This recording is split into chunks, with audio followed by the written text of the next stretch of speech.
Parents మెచ్చిన university సంకల్ Chand Patel university Gujarat.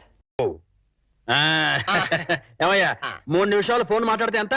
Just ₹1 బోర్డులో రాసింది కదా సార్.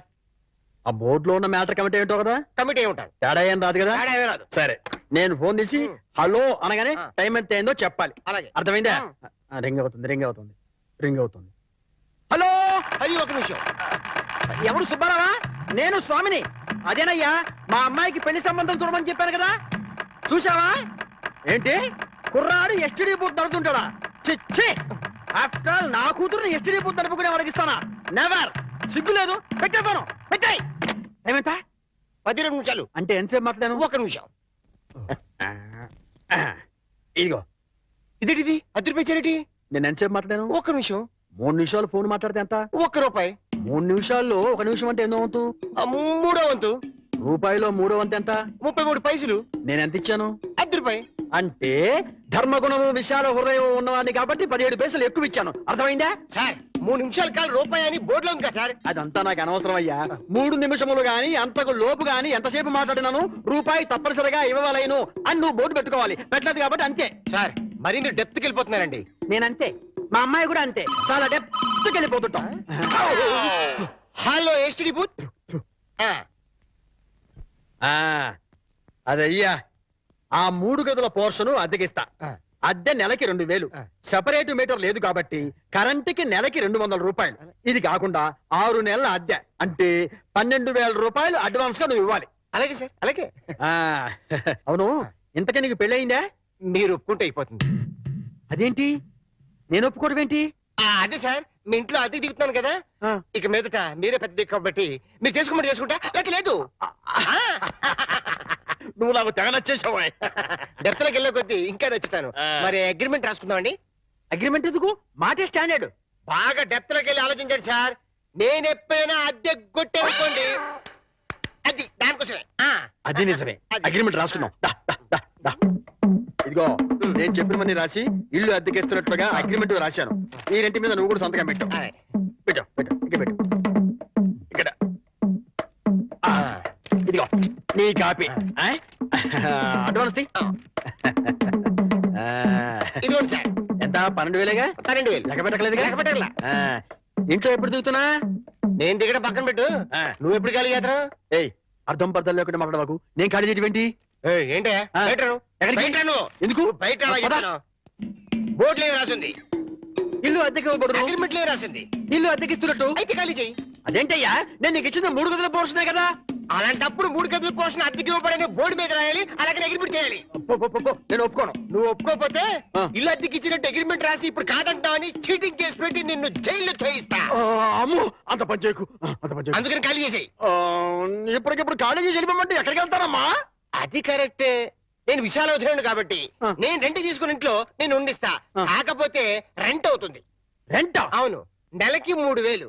నేను నీకు ఇవ్వాల్సింది 2,000 పోగా నువ్వే నాకు 1,000 అయితే సరిపోతుంది. Water separate, current separate. Okay okay. నెలకి 3,000 చెప్పరా?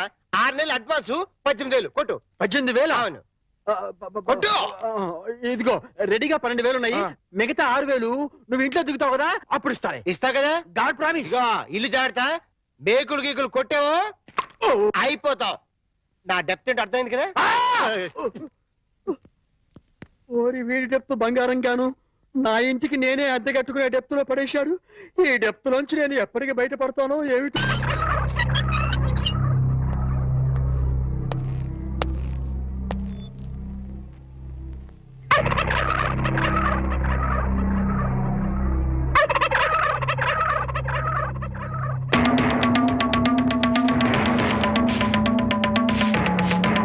ఏమిటి కోటయ్య గారు, స్వభావాన్ని ముగ్గేసుకుంటే చెరిపేస్తారేంటి? ఇప్పుడు నా ఇంటి ముందు ముగ్గేయడానికి నాకు పెళ్ళం ఉందా? పోనీ ఇప్పటిదాకా మాటలు రాని నా కొడుకు పెళ్ళయిందా? అందుకే నా ఇంటి ముందు ముగ్గేయడానికి కోడల పిల్ల వచ్చేంత వరకు ఈ వీధిలో ఎవరింటి ముందు ముగ్గుండడానికి వీల్లేదు. పని మనిషిని పెట్టవచ్చు కదండి. తప్పకుండా పని మంచిగా పెట్టుకుంటా. మీ ఆవిడని పంపించు. చిచి, రాయేస్తే చింది నా మొహం మీదే పడుతుందని తెలిసి కూడా రాయడం నాదే తప్పు. అంటే నేను అదేనంటావా? అదైతే ఎరువు కన్నా పనికి వస్తుంది. మీరు అంతకంటే బ్యాట్ కదా. నోరు మీరా. మీకు బ్యాడ్ న్యూస్ చెప్పేసి నోరు మూసుకుంటాను. ఏంటది? మీ అబ్బాయి కళ్ళు కనబట్టలేదు. బేసిక్ గా వాడికి మాట్లేదురా. బోనస్ గా ఇప్పుడు చూపు కూడా పోయిందా? అవునండి, నేను కళ్ళ ముందు చేయాడించినా తెలుసుకోలేకపోయాడండి. ఆహా, దీంట్లో గుడ్ న్యూస్ కూడా ఉందండి. కళ్ళు కనపట్లేదంటూ గుడ్ న్యూస్ అంటే ఎడవా. అంటే నేను ఆయన కళ్ళ ముందు చేయాడించేటప్పుడు ఆయన నిద్రపోతున్నాడు అనమాట. అమ్మయ్యా, అంతేనా? హరలు కొట్టేశావు కదా. ఇంతగాడు ఎక్కడా? అదిగో వస్తున్నారండి.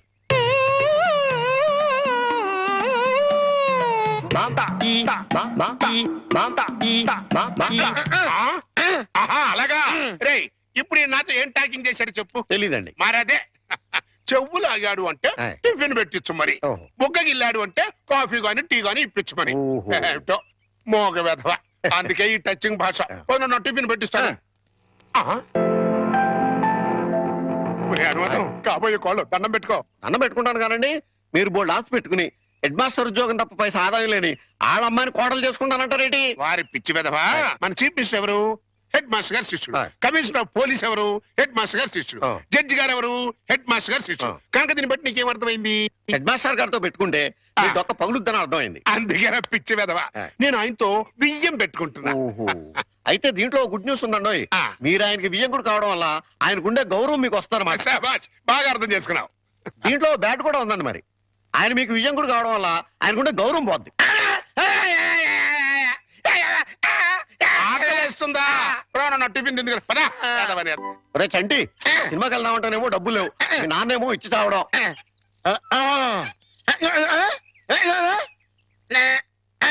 ఏంట్రా ఐడియా? ఏంట్రా?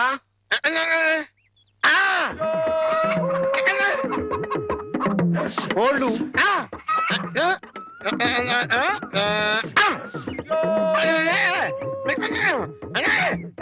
అబ్బా, మీ నాన్న కోళ్ళు మీ నాన్నకే అమ్మేసి ఆ డబ్బులు కొట్టేద్దామనా? అబ్బా ఒరేయ్, నీ గొంతు లేదు కానీ ఉంటే మీ నాన్న అంత చూద్దురా. నీది బుర్ర కాదురా, ఐడియాలు తొర్రా.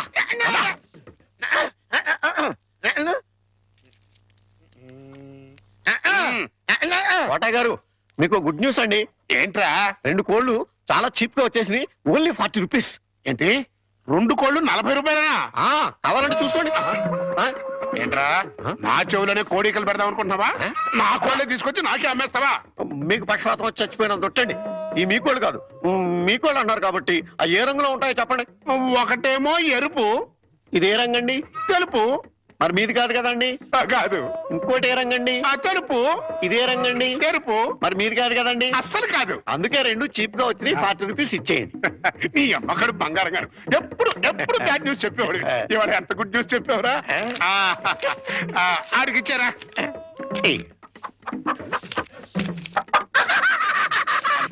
రథం, హాయ్.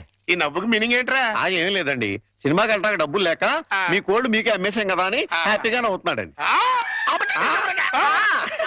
గురుజీ గురుజీ గురుజీ, మీకు గుడ్ న్యూస్. ఏంట్రా అది? అంటే నేను సినిమాకి వెళ్ళాం, సినిమా అదిరిపోయింది, మీకు క్యాష్ గిట్టుబాటు అయింది. సబాస్. అయితే దీంట్లో బ్యాట్ ఉంది. మరి బ్యాడ్ ఏంట్రా? అంటే ఆ సినిమా కథ మీకు టచింగ్ లాంగ్వేజ్ లో చెప్పాలని ముచ్చట పడిపోతున్నాడు. అలాగా? అందులో బ్యాడే ఉంది. చెప్పు నాన్న. ఏ సినిమాకి వెళ్ళావు?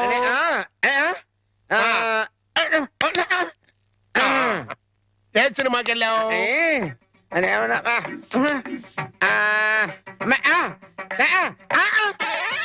ఏంట్రా? హెడ్ మాస్టర్ గారి ఇల్లు. అబ్బో. ఏంట్రా? హెడ్ మాస్టర్ లో హెడ్ తీసేస్తే ఏముంటది? మాస్టర్. ఓహో, మాస్టర్ సినిమాకి వెళ్ళావా? ఇది వితార్.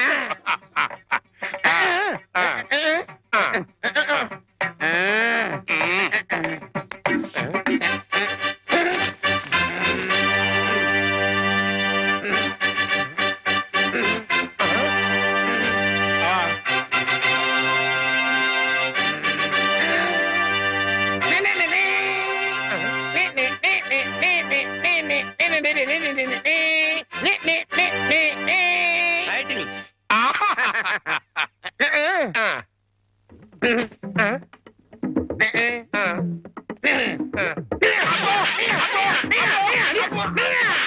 Open fight.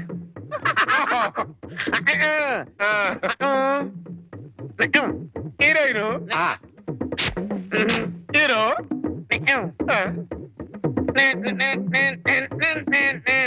బావగారు నాని నాని నానా నాని నాని నాని నా నానా ఈ పౌడర్ రాసుకో తెల్లగా ఉంటావు. కోటగారు మీకు బ్యాడ్ న్యూస్ అండి. చెప్పాడు. హెడ్ మాస్టర్ కూతురికి పెళ్లి చూపులండి. అది బ్యాడ్ న్యూస్ ఎందుకు అవుతుందిరా? గుడ్ న్యూస్ అవుతుంది. అదేంటండి, పొరుగు పచ్చగా ఉంటే మీకు గుడ్డెలా అవుద్ది? గుండె అయిపోయిందేమో చూడండి. ఓరి వెరీ వెధవా, అది గుడ్ న్యూసే అవుతుందిరా. అంటే ఆ సంబంధం క్యాన్సిల్ అవుతుంది కాబట్టి. ఎందుకు క్యాన్సిల్ అవుద్ది? ఎందుకంటే ఆ వచ్చే పెళ్లి కొడుకు మా చంటాడి కంటే అందంగా ఉండడు కాబట్టి. చూసావా, అందుకే ముస్తాబు చేస్తున్నా. ఆ సంబంధం క్యాన్సిల్, మన సంబంధం ఖాయం. ఒకసారి ఇటు చూడు, ఒకసారి ఇటు చూడు. వాయిస్ లేక కమేడియన్ లా ఉన్నాడు గాని ఆ ఫేస్ చూడు, హీరోలో లేడు. నిజమే, నెత్తి మీద నెమలేక చేతిలో ఫ్రూట్ పెడితే లార్డ్ కృష్ణ పరమాత్మ ఉంటాడు.